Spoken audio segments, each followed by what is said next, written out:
പൂജനീയ സരസംഘാലക ഒരു 10 ദിവസം മുമ്പ് പറഞ്ഞു, ഇന്ത്യയിൽ ഏറ്റവും നല്ല ക്രിസ്മസ് ആഘോഷങ്ങൾ നടക്കുന്ന സ്ഥലങ്ങളിലൊന്ന് ബേലൂർ മഠമാണ്. സ്വാമി വിവേകാനന്ദന്റെ പോയി കാണാനുള്ള ഭാഗ്യം എനിക്ക് ലഭിച്ചിട്ടുണ്ട്. നിങ്ങൾ എല്ലാവരും കാഴ്ചക്കാർ വെറുതെ ഗൂഗിളിൽ പോയി ബേലൂർ മഠം ക്രിസ്മസ് അടിച്ചാൽ കാഷായ വസ്ത്രധാരികളായ ഹിന്ദു സന്യാസിമാർ അമ്മ മേരിയുടെയും ഉണ്ണി യേശുവിന്റെയും ചിത്രങ്ങൾക്ക് ആരതി ഒഴിയുന്ന ദൃശ്യങ്ങൾ കാണാം. മോഹൻ ഭഗവത്ജി പറഞ്ഞത് ഇത് ഭാരതീയ സംസ്കാരത്തിന് മാത്രമേ പറ്റൂ. ഈ ഉൾക്കൊള്ളാനും ഈ ആഘോഷിക്കാനുമുള്ള ആ ആറ്റിറ്റ്യൂഡ് ആലോചിച്ച് നോക്കുക. ഏറ്റവും ഡിസംബർ 24 ഈവ് അല്ലെങ്കിൽ ക്രിസ്മസ് ഈവ് സെലിബ്രേഷൻസ് ആയിട്ടാണ് വിവേകാനന്ദ സ്വാമിയുടെ കാലം തൊട്ട് നടത്തുന്നത്.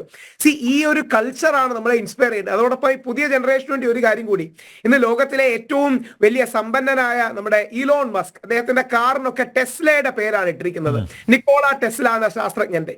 ഈ ശാസ്ത്രജ്ഞനെ 1893 വിവേകാനന്ദ സ്വാമി കാണുന്നതായിട്ട് ഡോക്യുമെന്റേഷൻ ഉണ്ട്. എന്നിട്ട് ടെസ്ല വേദാന്തത്തിൽ ഇൻസ്പയർഡ് ആയി എന്ന് ഒരുപാട് പഠനമുണ്ട്. അതായത് വേദാന്തം മുമ്പോട്ട് വെക്കുന്ന ദർശനവും ഈ ഇലക്ട്രിസിറ്റി, അന്നത്തെ എനർജി എന്ന ദർശനവും തമ്മിൽ സിമിലാരിറ്റി ഉണ്ടെന്ന് ടെസ്ല വിവേകാനന്ദന്റെ കറസ്പോണ്ടൻസും മറ്റും വെച്ച് പറയുന്നുണ്ട്. ചില ആൾക്കാർ വിവേകാനന്ദൻ സൈഡിൽ ഇരിക്കുന്ന ഒരു ചിത്രം തന്നെ അതിൽ ടെസ്ലയാണ് ഉള്ളതെന്ന് പറയുന്നു. അന്നത്തെ കാലത്തെ ഫോട്ടോസ് ആണ്, ഇപ്പോഴും അറിയില്ല, നമുക്കൊക്കെ സെർച്ച് ചെയ്താൽ ഈസിയായി അറിയാൻ കഴിയും.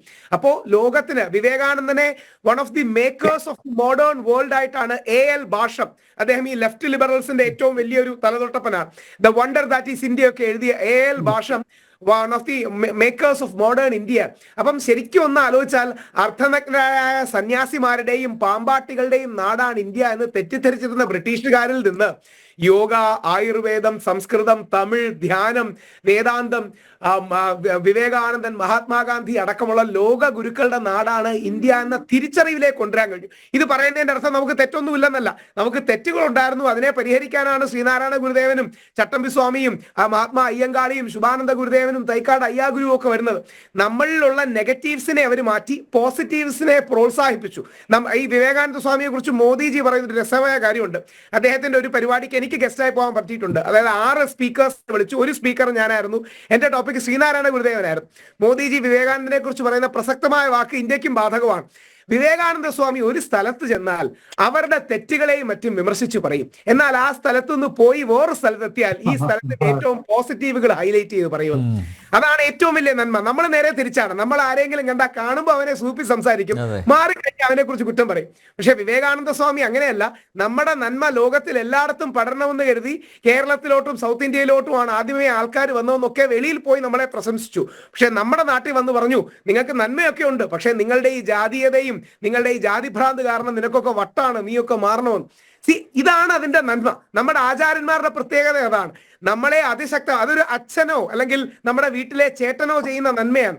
നമ്മളോട് സ്ട്രിക്റ്റ് ആയിരിക്കും, എന്നാൽ വെളിയിൽ ഭയങ്കരമായിട്ട് നമ്മളോട് സ്നേഹമായിരിക്കും. ഉള്ളിൽ സ്നേഹം വെച്ച് നമ്മളോട് സ്ട്രിക്റ്റ് ആവുന്നത് ആ നാട് നന്നാവാനാണ്. അപ്പൊ ഇത്തരം ഒരുപാട് തിരിച്ചറിവുകൾ ഉണ്ടാകട്ടെ. കുംഭമേള വലിയൊരു എക്സ്പീരിയൻസ് ആണ്. നമ്മുടെ തൃശ്ശൂർ പൂരത്തിന്റെ 25 ടൈംസ് എന്നൊക്കെ ആലങ്കാരികമായി പറയുന്നതാണ് കേട്ടോ. എല്ലാം ഒരേപോലെ പവിത്രമാണ്. തൃശ്ശൂർ പൂരത്തിന്റെ ഒക്കെ അവിടെ കിട്ടുന്ന ഈ ട്രാൻസ് എന്നൊക്കെ പറയാറുണ്ട്, ഒരു സ്പിരിച്വൽ ട്രാൻസ്. ആ ട്രാൻസ് ഒക്കെ പോലെ കുംഭമേളയിൽ ഒരു ഇപ്പൊ ഒരു ഫെസിലിറ്റീസ് ഒരുപാട് നന്നായിട്ടുണ്ട്. നമ്മുടെ ഘാട്ടുകളൊക്കെ സത്യസന്ധമായി പറഞ്ഞു, എനിക്ക് തോന്നുന്നില്ല രാഷ്ട്രീയമല്ല ആർക്കും വിമർശനം ഉണ്ടാവില്ല, പണ്ട് ഈ ഘാട്ടുകളൊക്കെ ഒട്ടും ക്ലീൻ ആയിരുന്നില്ല. ഘട്ടിലൊക്കെ പോയാൽ ഒട്ടും സത്യസന്ധമായി, എന്നാൽ ഇന്ന് ഒരുപാട് ക്ലീനായി. ആ ക്ലീനായി ബെറ്റർ ഇൻഫ്രാസ്ട്രക്ചർ വന്നു. ഇതിനൊക്കെ ശരിക്കും സിമെന്റിന്റെയും കമ്പിയുടെയും ചെലവല്ലേ ഉള്ളൂ. അതൊക്കെ നമ്മുടെ രാജ്യത്തിന് ചെലവാക്കാൻ പറ്റാത്തൊന്നും അല്ലല്ലോ. പക്ഷെ പലപ്പോഴും ഇൻവെസ്റ്റ് ചെയ്യാൻ പല ആൾക്കാർക്കും മനസ്സിലാവില്ല. എനിക്ക് ഉറപ്പുണ്ട് അവിടെ പോകുന്ന ശക്തമായ മോദി വിരോധികൾ പോലും മോദിജിയാണ് ആ സ്ഥലമെല്ലാം കുറെ കൂടെ വൃത്തിയാക്കിയെടുത്തത്, നന്നാക്കിയെടുത്തത് എന്ന് പറയുന്നുണ്ട്.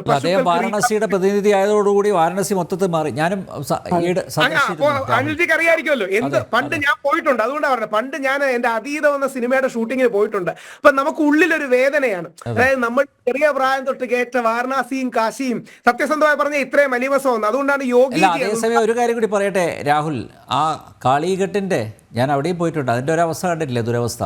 എവിടെ? കൊൽക്കത്ത. അതെ അതെ. അല്ല, ശരിക്കും ആ കൊൽക്കത്തയുടെ തെരുവോരങ്ങൾ ഇന്ന് വിവേകാനന്ദ സ്വാമിയും മറ്റും ഉണ്ടെങ്കിൽ അവർക്കുണ്ടാകുന്ന വേദനയും മറ്റും.